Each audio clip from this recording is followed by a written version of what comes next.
charging through, but he's gone deep.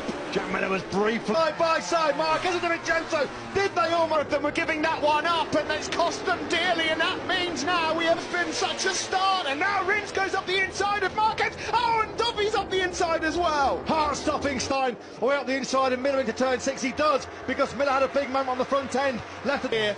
And this is as far back as he's been in a long time. Dovey up the inside of Miller there. He's up into third. Marquez drive. The Vincenzo powers on through.